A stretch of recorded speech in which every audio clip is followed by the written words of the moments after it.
আসসালামু আলাইকুম আমার প্রিয় ভাই বোনেরা, আপনারা সবাই কেমন আছেন?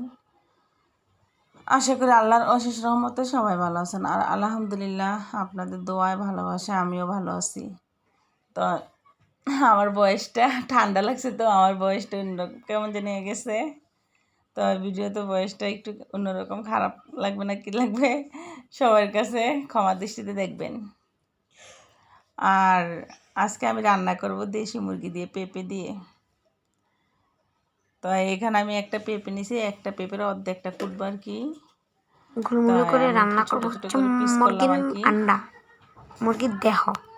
যেহেতু আমার গলার বয়সটা একটু খারাপ, ঠান্ডা লাগার কারণে গলা ভাঙছে, তাই আমি পুরোটা ভিডিওতে আজকে আর ভয়েস দিলাম না।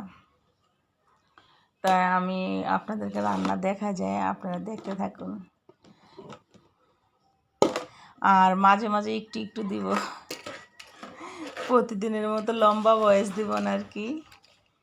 তাই এখানে আমি যে পেঁপেগুলা কাইটে নিছি, তারপর সিদ্ধ দিয়ে দিছি দুইয়া। এই তো আমার পেঁপেটা একটু সিদ্ধ করে নিলে মুরগির ভিতরে দিলে আমার কাছে ভালো লাগে আর কি। এই জন্য আমি সবসময় পেঁপে দিয়ে রান্না করলে আমি সিদ্ধ করে নিই। তো এখানে দিছি একটা হাঁড়িতে পেঁয়াজ কুচি, দারুচিনি, এলাচ, তেজপাতা, লবঙ্গ, আর দিয়ে দিতেছি সয়াবিন তেল সাদা।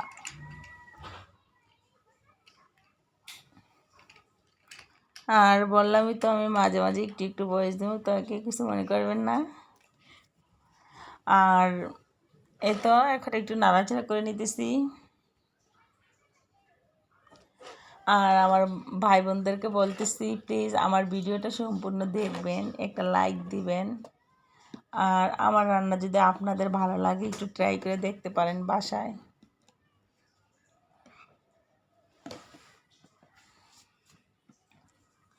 আর এখানে দিয়ে দিলাম আদা রসুন বাটা, জিরা বাটা,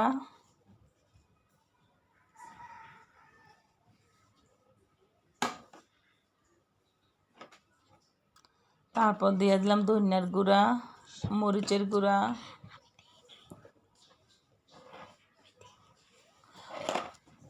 মরিচ, হলুদ, ধনিয়া, জিরার গুঁড়া, আদা রসুন বাটা। এখানে আমি সব কিছু দিয়ে লবণ দিয়ে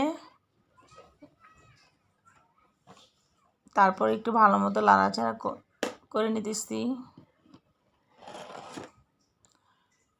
আর এখানে দিয়ে দিব মানে মশলাটা কষানোর পরে হালকা পরিমাণের একটু পানি দিয়ে দিব আর কি।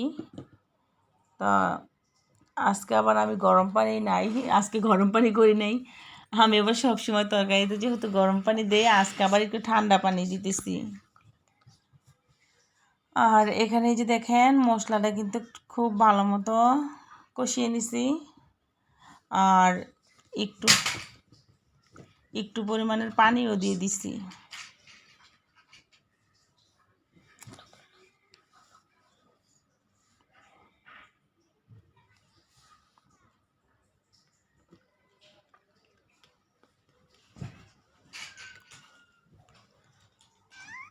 আর এইখানে কিন্তু আমার মশলা কষানো হয়ে গেছে। আমি এখানে কুটে রাখা মুরগিগুলো দিয়ে দেবো। এখানে দেশি মুরগি, আমি একটা দেশি মুরগি নিয়ে এসেছিলাম মুসার জন্য। তাই রান্না করে দিলে ওরা দুই ভাই বোন একটু একটু করে খায় আর কি।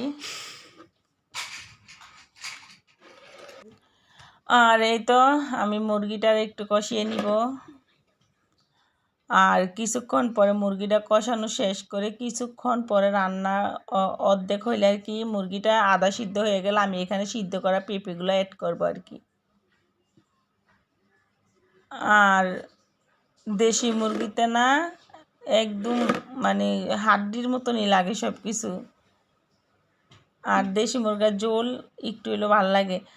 আর আসলে সত্যি মুরগিটা তো রান্না করে আমরা দুপুরে খেয়ে ফেলছি, আর সত্যি অনেক মজা হয়েছে। পেঁপে দিয়ে অনেক দিন পরে রান্না করলাম তো। তো আমার রান্নাটা আমি যেভাবে রান্না করি আপনারা একটু ট্রাই করে দেখতে পারেন।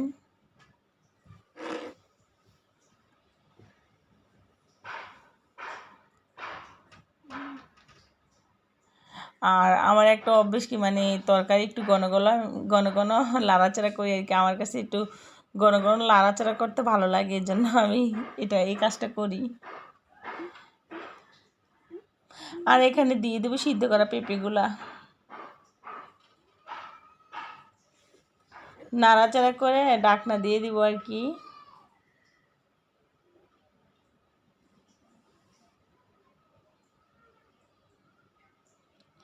আর আজকে আমার কণ্ঠটা ঠান্ডার কারণে ভাঙে গেছে, গলাটা ভাঙে গেছে, এই জন্য আমার বয়সটা খুব খারাপ হয়েছে।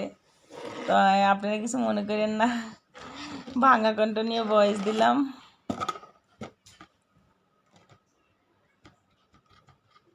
আর আমার আপু ভাইয়াদের বলে, যদি আমার ভিডিওটা ভালো লাগে শুরুতে একটা লাইক দিবেন, আর অবশ্যই আপনাদের বোন আমাকে কমেন্ট করবেন। আর আমার চ্যানেলে যারা আসবেন নতুন, তারা চ্যানেলটা সাবস্ক্রাইব করবেন, আর যারা চ্যানেলটা সাবস্ক্রাইব করেছেন তাদেরকে অসংখ্য অসংখ্য ধন্যবাদ। আর আমি এখানে একটু পানি দিয়ে দিলাম আর কি, ঝোল আর একটু দিব। তো এতটুক যেহেতু রাখা লাগবে। আর এই যে দেখেন মাংস প্রায় হয়ে গেছে, আর একটু কিছুক্ষণ রাখার পরে নামিয়ে নিব। তো আমি সব সময় চেষ্টা করি আমার বোনদের সামনে, ভাইদের সামনে ভালো ভালো নতুন নতুন ভিডিও নিয়ে আসার জন্য। আর যেহেতু আমি রান্নাবান্না সংসারে, আমি একজন গৃহিণী, আমি যেহেতু রান্নাবান্না করি বাসায়, আমার তার অন্য কোনো কাজ নেই, আমি রান্নাবান্না করি, এই জন্য আপনাদের সাথে রান্নাবান্না শেয়ার করি। তো আমার রান্না যদি ভালো লাগে অবশ্যই একটা লাইক দেবেন। এই তো আমার তরকারি কালারটা কিন্তু খুব সুন্দর হয়েছে, দেখতেই পাচ্ছেন।